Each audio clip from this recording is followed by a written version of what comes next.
This story is titled, My Little Girl Said, Mom's new man is the father I deserve, not you.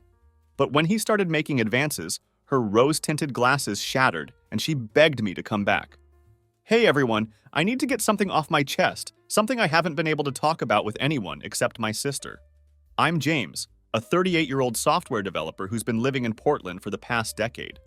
This is the story of how my marriage of 16 years fell apart last year, and the devastating impact it had on my relationship with my daughter. It all started when I began noticing strange things happening with my wife, Rebecca.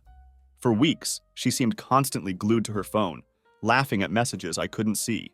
She started coming home later than usual from her teaching job, and there was something different about the way she acted around me. A subtle distance that hadn't been there before. After watching this behavior continue for too long, I finally gathered the courage to confront her. Predictably, she denied everything at first, calling me paranoid and saying I needed to trust her more. But I knew I wasn't crazy. The signs were all there, unmistakable to anyone paying attention. 2 weeks after our initial confrontation, Rebecca finally admitted the truth. She told me she was emotionally involved with a guy from her school. I remember her exact words, burned into my memory. It's not like I cheated, James. I haven't slept with him. As if that somehow made everything okay, as if an emotional affair wasn't still a betrayal of our vows. I could already see she had one foot out the door. It didn't take long after that for everything to fall apart completely. She started giving me all the usual lines you hear when someone is already seeing someone else. I'm not happy anymore, and we've grown apart. Our divorce proceedings were mostly civil on the surface, but there was always this undercurrent of tension. I knew she was texting him, probably meeting him while we were untangling our life together. But this story isn't really about Rebecca or our failed marriage. It's about my relationship with our 14-year-old daughter, Catherine, and how I watched it disintegrate before my eyes. Catherine had always been closer to Rebecca than to me. They did everything together. Trips to the nail salon, weekend shopping sprees, baking cupcakes in the kitchen. This never bothered me before. I always figured it was natural for a girl to be close to her mom. Besides, Catherine and I had our own special connection. I would take her for frozen yogurt after volleyball practice, our little tradition. On weekends, we'd stay up late playing Mario Kart or watching those Marvel movies she loves. She would always curl up next to me on the couch, wrapped in her favorite purple blanket. In those moments, everything felt perfect.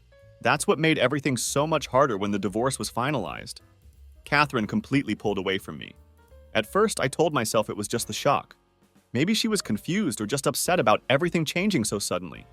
I tried so hard to make her comfortable in my new apartment, keeping her room exactly like her old one, with the same fairy lights she loved and the same posters on the walls. I would take her to her favorite ramen place and buy her little things I thought she'd like. A new phone case with butterflies, books from authors she enjoyed.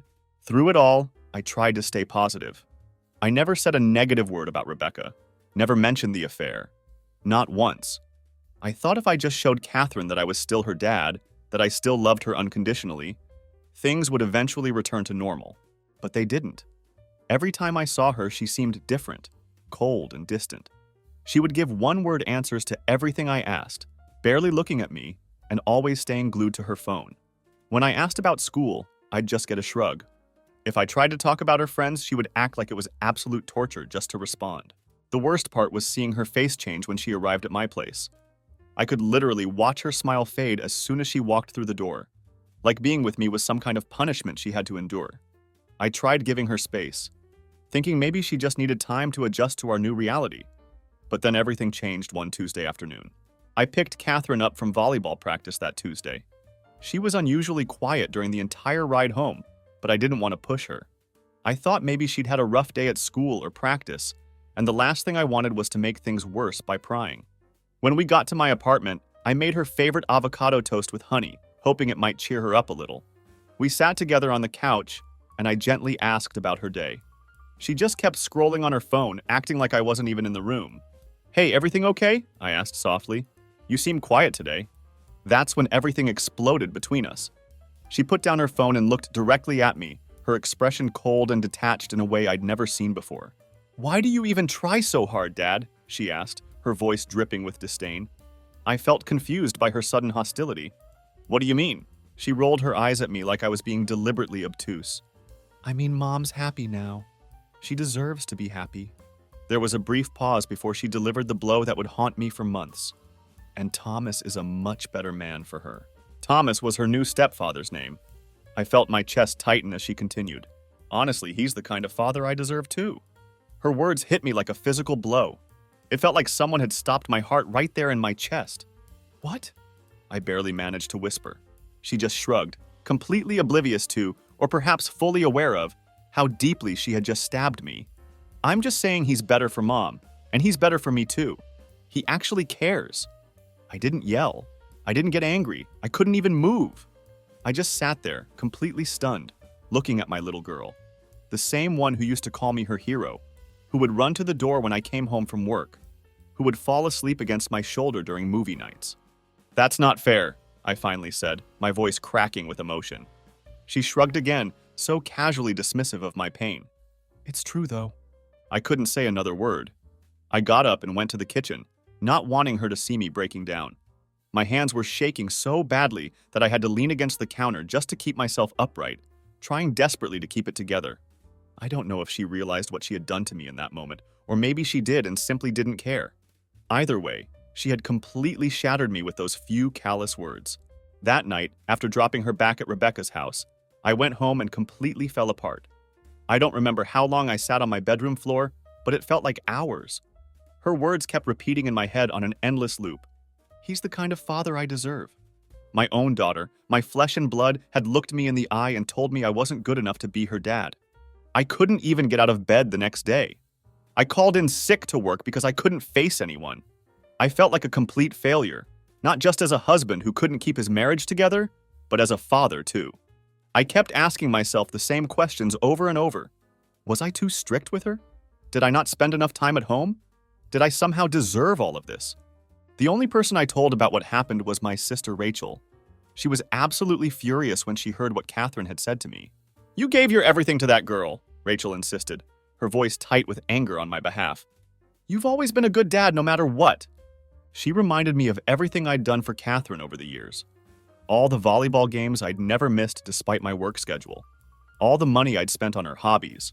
All the sacrifices I'd made to make her happy. But none of that seemed to matter anymore. After that night, after Catherine told me Thomas was the father she deserved, something inside me just died. I didn't make this decision right away. I took time to really think about it, turning it over in my mind for days. But it eventually became clear that I couldn't keep living like this. I couldn't keep chasing after someone who didn't want me in their life. It's hard to explain the feeling. It was like banging my head against a brick wall over and over. No matter what I did, no matter how hard I tried, I wasn't good enough for her anymore. That realization hurt more than words can describe. I spent the next few days in a complete haze. I tried to avoid looking at our family photos, but they were everywhere. The drawing she made in kindergarten of me, wearing a cape with "My Superhero Dad" written in crayon. The family vacation photos on the fridge from our trip to Disneyland last summer. Her volleyball trophies on the shelf that I'd helped her win by practicing serves with her every weekend. It all felt like some cruel joke now, so I made a decision to protect myself. I know it might sound selfish, but I had to do it for my own emotional survival. I decided I would only do what was legally required as a father. Nothing more. No more bending over backward, no more trying to win back someone who didn't even respect me anymore. The first step in my new approach was practical. I had to deal with my finances. For years, I'd been meticulously planning for Catherine's future. I had set up a college savings account, purchased life insurance policies, and organized several retirement accounts. Everything had been carefully arranged to take care of her, no matter what happened to me. But now I had to ask myself a difficult question. Why should I keep sacrificing for someone who didn't even see me as their father anymore? One evening, I sat down at my dining room table with all the paperwork spread out in front of me. The process was much harder than I had anticipated, emotionally speaking. I found myself just staring at her name listed as the primary beneficiary on my 401k and all the other accounts. I felt that familiar guilt creeping in, like I was doing something wrong, something a good father would never even consider. Then I remembered her words. He's the kind of father I deserve. And I took a deep breath. I started filling out all the forms to list Rachel as my new beneficiary instead. She was the only one who had stood by me through this entire nightmare. She had been my support system, listening to me break down and helping me stay strong when I wanted to give up. She deserved something for that unwavering support. The next big decision was what to do with Catherine's college fund. I know this is probably where people might judge me harshly, but please let me explain. I had spent years building that fund, giving up so many things to make it happen. No fancy vacations for myself, no expensive purchases, and countless overtime hours whenever I could get them. I did all of it because I wanted to give my daughter every opportunity in life. But what's the point of continuing to save for someone who doesn't even want you in their life? The question haunted me for days before I made any decisions. I started small at first, just using a little bit of the money to fix up some things around my apartment that had been neglected. A new water heater, fresh paint in the living room. Then Rachel and I started talking about taking a trip together. She hadn't been out of the country in years, and honestly, I needed an escape. I needed something to remind me that life wasn't just pain and disappointment. We ended up booking a 3-week trip to Europe, using a significant chunk of the college fund. And for the first time in months, I could actually breathe again. It felt like I was finally taking back some control over my life, instead of just letting it happen to me.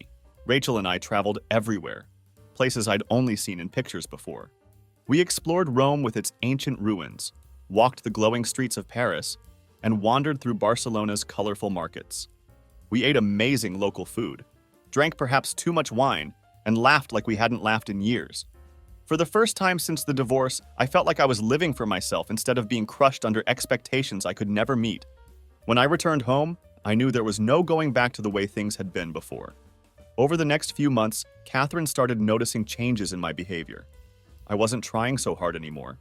I stopped forcing conversations, planning special outings, and buying surprise gifts. I wasn't cruel or mean about it. I just stopped putting in the extra effort that had characterized our relationship before. I would pick her up from my designated visitation time and drop her off when required. I did the basic parent stuff, made sure she had food, asked about homework, and provided what she needed. But I didn't push her to talk anymore. I didn't beg for her attention. I just did what was legally required of me as her father. At first, she didn't seem to care. She was still too absorbed in her perfect new life with Rebecca and Thomas. But eventually, things started to shift. I noticed her watching me during car rides, sitting in silence longer than usual, like she wanted to say something but couldn't find the words. Then one day, everything exploded again. She came over for her usual weekend visit and spent most of the afternoon in her room, doing whatever teenagers do on their phones. I was in my home office, going through some mail and organizing paperwork, when I didn't hear her come in until I heard papers shuffling behind me. "What are you doing in here?" I asked, startled to see her standing there. She had documents in her hands, and my heart stopped when I realized what they were. The beneficiary change forms. "What's this?" she demanded, holding up the papers, her voice shaking with anger. "Those are personal," I said, trying to keep my voice steady despite my rising anxiety. Her face was flushed with anger. "Why is Aunt Rachel's name the beneficiary? What happened to me?" I didn't know what to say at first. I hadn't planned for her to find out like this. To be honest, I hadn't really thought about how or when to tell her about the changes I'd made. "I've made some changes," I said quietly, trying to stay calm. "What does that even mean?" she yelled, her voice rising with each word. "You took me off! You're leaving everything to Aunt Rachel now! Why would you do that?" I sighed deeply, trying to maintain my composure in the face of her anger. "Because, Catherine," I said, choosing my words carefully, "I can't keep pouring into a relationship where I'm not wanted. You told me Thomas was the father you deserve. I heard you loud and clear." Her eyes immediately filled with tears, but she was too angry to let them fall. "That's not fair!" she shouted, her voice echoing through my small office. "That's my college money. You're ruining my future?" I shook my head slowly, feeling a strange calmness despite the tension in the room. "I spent years saving that money because I wanted you to have the best. But you've made it clear where I stand in your life. I'm not going to keep giving to someone who doesn't respect me."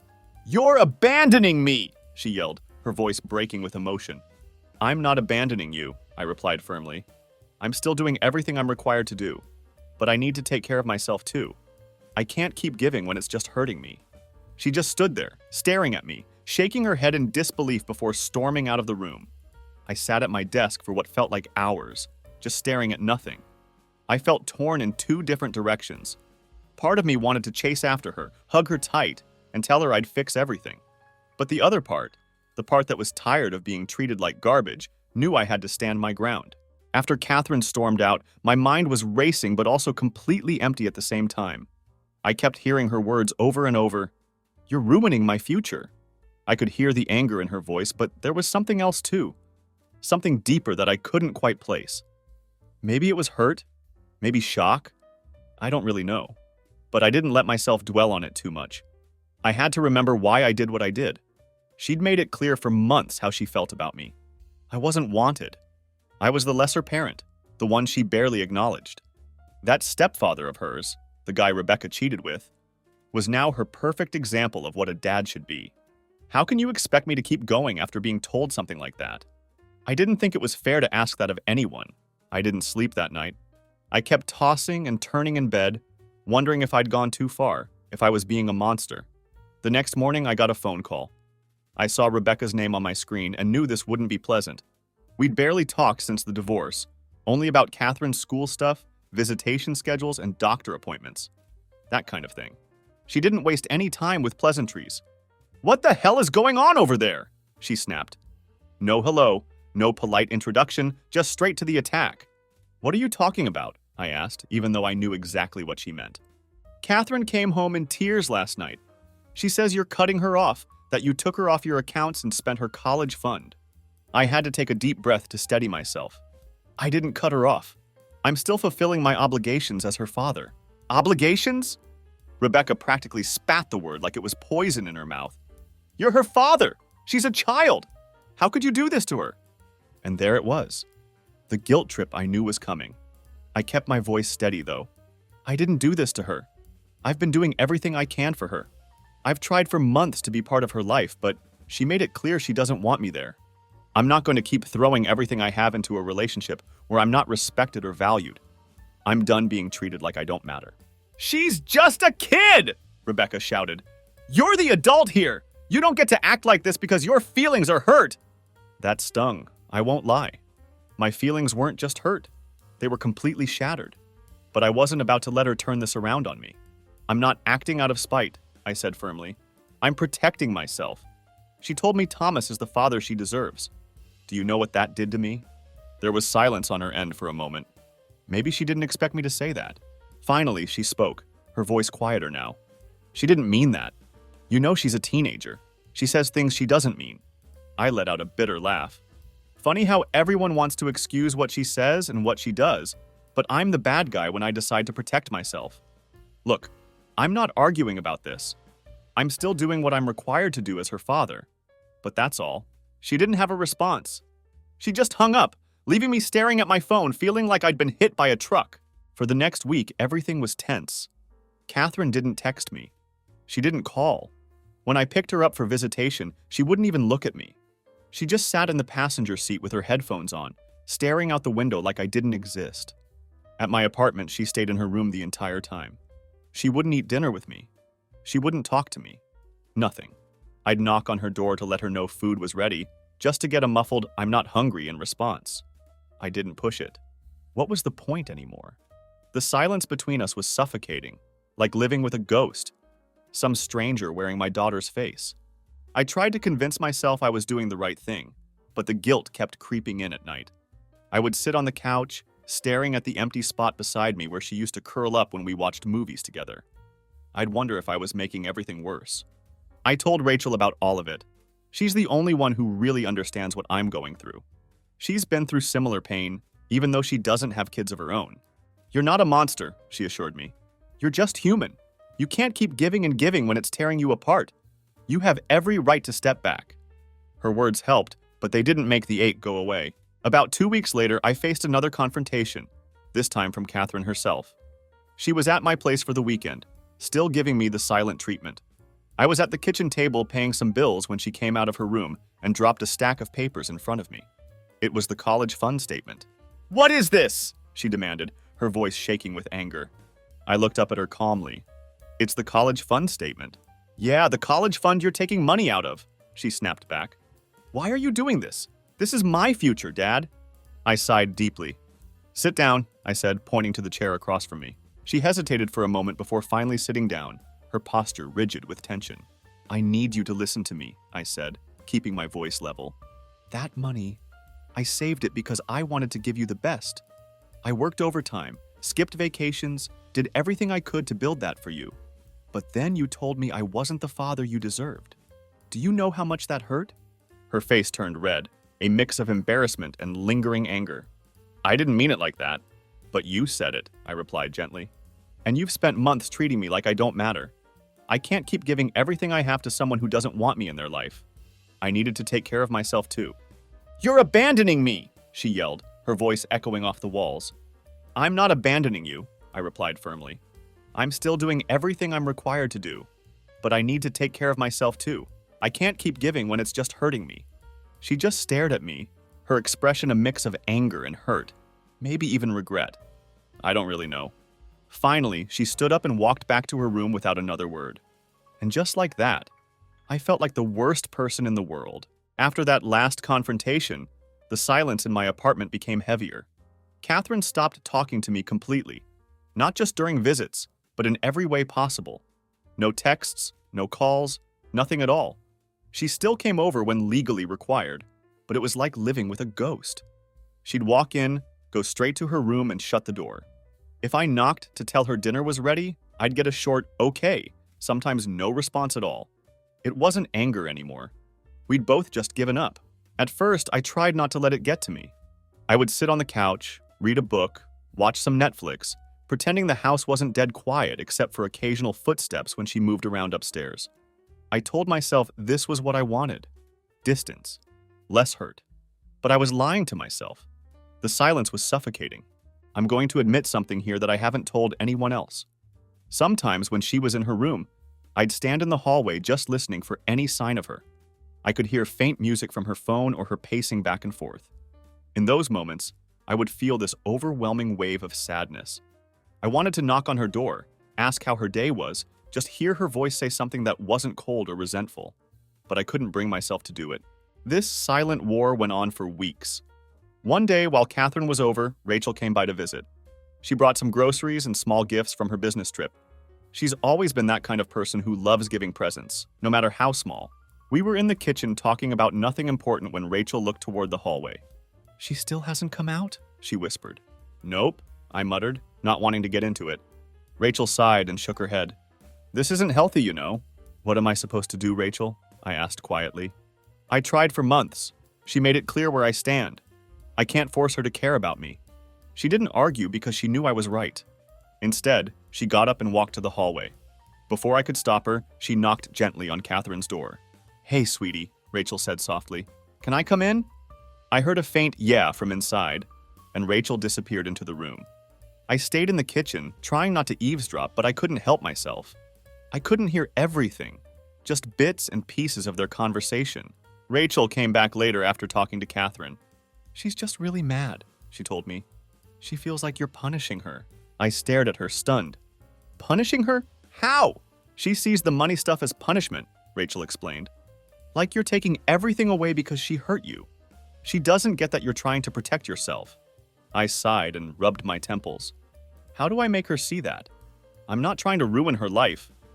I'm just done being a doormat. I can't keep letting her treat me like I don't matter. "I don't know," Rachel admitted. "But this silence isn't helping either of you." Rachel was right. That night I decided to try talking to Catherine. I didn't know what I would say, but anything was better than this cold war we were locked in. I knocked on her door, and for once, she didn't ignore me. "Come in," she said, her voice still flat and emotionless. I found her sitting on her bed, knees pulled up to her chest, staring at her phone. I sat down on the edge of the bed, leaving space between us. For a long moment, neither of us spoke. Finally, I found my voice. "Can we talk?" She shrugged. "About what?" "About everything. About how we got here." She didn't look at me. "You don't want to talk to me. You've made that clear." "That's not true," I said quietly. "I do want to talk to you. But every time I tried, you shut me out. You treated me like I was nothing. Do you know how much that hurt?" She looked up then, and I saw something flicker in her eyes. Maybe guilt, maybe sadness. "I didn't mean to." "But you did," I interrupted gently. "You told me I wasn't the father you deserved. You chose Thomas over me, and I get it. Maybe he's great. Maybe you like him. But that doesn't mean I stopped being your dad." She looked down at her hands, staying silent. "I've made mistakes," I admitted. Maybe I pulled away too much. Maybe I made decisions you don't agree with. But I did it because I didn't know how else to protect myself. You have no idea how much it hurt to hear those words from you. To feel like I didn't matter to you anymore. Her voice was barely a whisper when she finally spoke. I didn't mean it like that. I was mad. And you were always so serious and quiet after the divorce. It felt like you didn't care anymore. I felt a lump forming in my throat. I care more than you know. But I didn't know how to act when you pushed me away. We sat there in silence, neither knowing what to say next. It wasn't some magical moment where everything got fixed. Far from it. But it felt like the first time we were actually listening to each other instead of fighting or shutting down. Before leaving her room, I said, I don't know how to fix this, but I want to try. You're still my daughter. I still love you. She didn't respond, but she didn't tell me to leave either. That was something, at least. It had been a few weeks since that talk when I told Catherine the truth, that I wasn't going to keep chasing someone who didn't want me in their life. Things were quiet between us, but not in a peaceful way. She still came for her visits, but it felt more like a formality than anything else. She stayed in her room most of the time, and I let her. I wasn't going to force her to be around me if she didn't want to be. Then everything changed out of nowhere. It was late on a Friday night, and I was half asleep when my phone rang. At first, I thought I was dreaming when I saw Catherine's name on the screen. She never called me. Ever. I sat up quickly, my heart pounding as I answered. Hello? Her voice came through, choked with tears. Dad, can I come over? I was instantly alert, all traces of sleep gone. What's wrong? Are you okay? Please, she whispered, her voice small and fragile in a way I hadn't heard in years. Can I just come over? I don't want to be here right now. I didn't ask any more questions. Whatever was happening, she needed me, and that was all that mattered. Of course, I'll come get you. When I pulled up to Rebecca's house, Catherine was already outside, sitting on the curb with her backpack next to her. She looked smaller than I'd ever seen her, like a little kid again. Her face was red and blotchy from crying. When she saw me, she stood up quickly, wiping her eyes with the back of her hand. What happened? I asked as she got into the passenger seat. She didn't answer right away, just stared out the window with her arms crossed tightly over her chest. Can we just go? She said softly. I nodded and started driving, not pushing for answers. Whatever had happened, she would tell me when she was ready. We sat at my kitchen table later that night. I made her some chamomile tea, her favorite when she was younger, and she held the mug between her hands like it was keeping her grounded. She was quiet for a long time before she finally spoke. Thomas cheated on Mom. Her voice was barely above a whisper, but the words hit me like a thunderclap. I froze, completely caught off guard. What? She swallowed hard, looking down at the table. They had this huge fight tonight. Mom found out he's been seeing someone from his gym. I guess it had been going on for a while. She took a shaky breath. She yelled at him and he lost it. I clenched my fists under the table, trying to stay calm. Lost it? How? Her lip trembled, and I could see tears welling up in her eyes again. He started saying all these awful things about her, about me. He said Mom was pathetic for trusting him, and he called me a spoiled little brat. Her voice cracked as she continued. He said I'm just as worthless as she is. I felt my blood boil, my chest tightening with anger. I had to take a deep breath to calm myself down. He said that to you. She nodded, tears streaming down her face now. Yeah, he told Mom he's sick of playing dad to someone else's kid, like it was some chore for him. I sat back in my chair, trying to process what I was hearing. I didn't know how to feel. On one hand, I was furious. Furious that this man, who had been so smug and perfect in her eyes, had shown his true colors in such a hurtful way.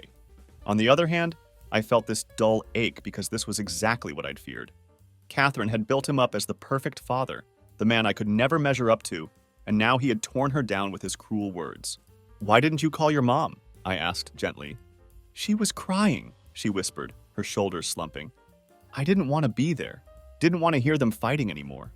She looked up at me then, her eyes red and swollen. I didn't know where else to go. Those words hit me harder than I expected. For months she had treated me like nothing, like I didn't matter at all in her life. Now, when her world was falling apart, I was the one she turned to. Part of me wanted to comfort her, to wrap her in my arms and tell her everything would be okay like I used to when she was little. But I couldn't ignore the months of hurt she had put me through. The way she had chosen that man over me, thrown me aside like I was replaceable. The next morning, she came downstairs while I was making coffee. She looked like she hadn't slept much, but she seemed calmer than the night before. Dad, she said quietly, standing in the doorway. I turned to face her. What is it? She looked down at the floor, wringing her hands nervously. I'm sorry. For what? I asked, though I already knew. For everything, she said, her voice cracking with emotion. For saying all those awful things to you. For shutting you out. For treating you like you didn't matter. She took a shaky breath. I was wrong. I thought he was, I don't know, better, I guess. I thought he cared about me more than you did. But he doesn't. He never did. I was so stupid. I stared at her for a moment, letting her words hang in the air between us. Part of me wanted to forgive her right then, to tell her it was okay and that we could put everything behind us. But another part of me couldn't forget the months of coldness, the way her words had cut me to the core. I'm glad you're starting to see the truth, I said carefully. But it doesn't undo everything that happened. Catherine, you pushed me away. You made me feel like I wasn't good enough to be your dad. And now just because he showed his true colors, you want to come back. Her eyes widened, and she looked like I had slapped her. I'm not asking for you to fix everything, she said, her voice trembling. I just want to try again. I want to have a relationship with you. Please, Dad. I shook my head slowly. I don't know if I can do that. Why not? She asked, tears spilling down her cheeks again. Because it's not that simple, I explained. I spent months trying to be part of your life, and you shut me out. You treated me like I was nothing. I can't just forget that. I was wrong, she sobbed, her composure finally breaking. I didn't know what I was doing. I was mad at you because of the divorce, and I took it out on you. I thought Thomas was better than you, but I was wrong. He's awful. He doesn't care about me, but you do. I looked at her, feeling that familiar ache in my chest. I do care about you, I said softly. I always have, but I can't keep putting myself in a position to be hurt again. I need time. And you need to figure out who you are and what you want so that this doesn't happen again. So that's it? She asked quietly, defeat in her voice. You're just going to give up on me? I'm not giving up on you, I replied firmly. But I'm not going to let you hurt me again. If you want to fix this, it's going to take time. I need to see that you actually mean it, not just because things fell apart with him. She wiped at her face with the sleeve of her sweater and nodded, though I could see how much my words hurt her. Okay, she whispered. I'll prove it. I promise. Standing there in my kitchen, looking at my daughter, I felt torn between hope and fear. I wanted to believe her, but I knew we had a long way to go before things could ever be right between us again. Sometimes love means setting boundaries, even when it hurts, even when it's your own child, because you have to protect yourself too. That's what I learned from all this, and I hope she understands that someday.